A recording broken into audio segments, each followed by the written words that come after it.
Pessoal, e aí, tudo bem? Márcio aqui da Império.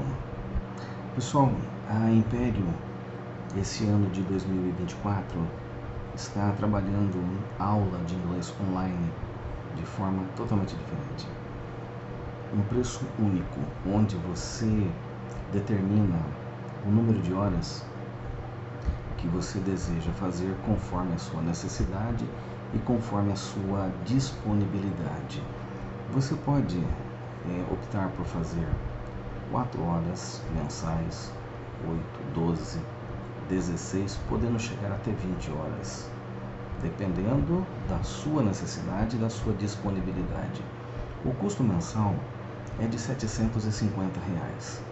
Entre em contato conosco através das nossas redes sociais ou através da nossa página na internet, impericolenterprise.com.br, ou através do e-mail contato@impericolenterprise.com.br.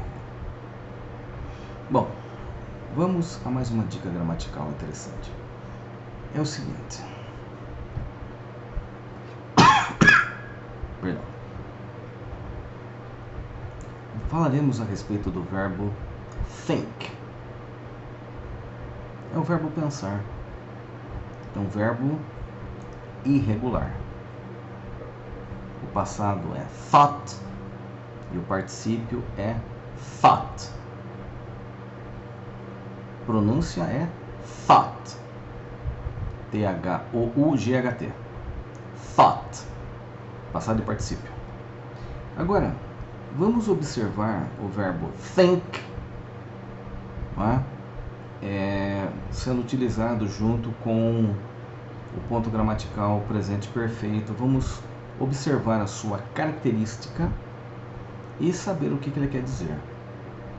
Tudo bem? Frase bem simples.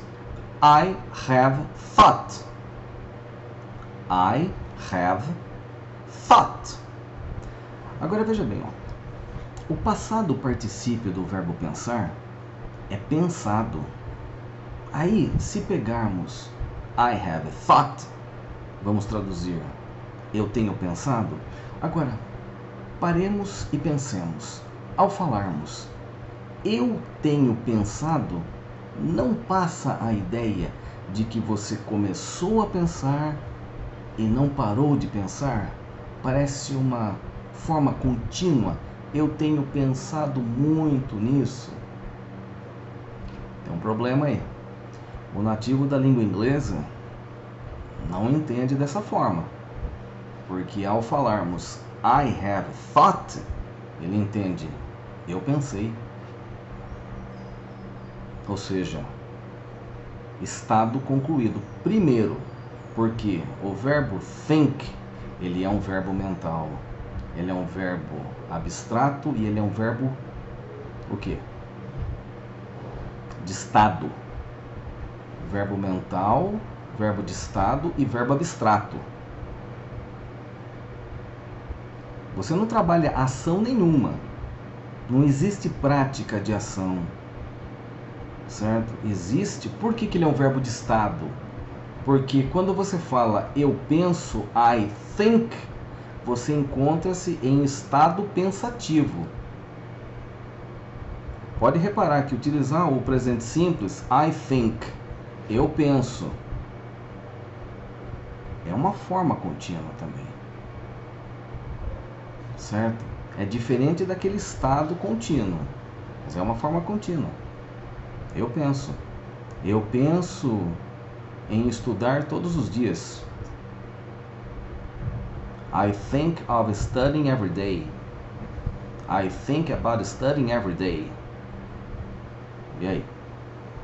Certo? Agora, voltando a falar da questão do I have thought, o que acontece? O nativo da língua inglesa, ele entende que você pensou. É mais ou menos assim, eu pensei e está pensado. É mais ou menos esse caminho, porque nós vamos seguir um caminho. Não dá para determinar uma tradução, entendeu? Então, vamos supor assim, uma frase romântica. I have thought of you. Pensei em você. Você continua pensando ou parou de pensar? Na verdade é aquela coisa, eu pensei e está pensado. Agora, se gerou consequência, é aquela história. Por quê? Porque quando se fala de presente perfeito, trabalhamos a ideia de consequência. Uma ação começa, interrompe e gera uma consequência, mas depende do verbo. Depende do verbo. Por quê? Porque I have thought você traduz como eu pensei. É como se você dissesse, cheguei à conclusão. Tudo vai depender da situação da qual você se encontra. Não tem como determinar uma tradução e afirmar que I have thought é aquilo ali, pronto, acabou. Não, não é assim que funciona. Não é desse jeito, não. Seria ótimo se fosse, não é? Agora, trabalhemos uma outra ideia naquela questão. Ô Márcio, e se eu quisesse dizer assim,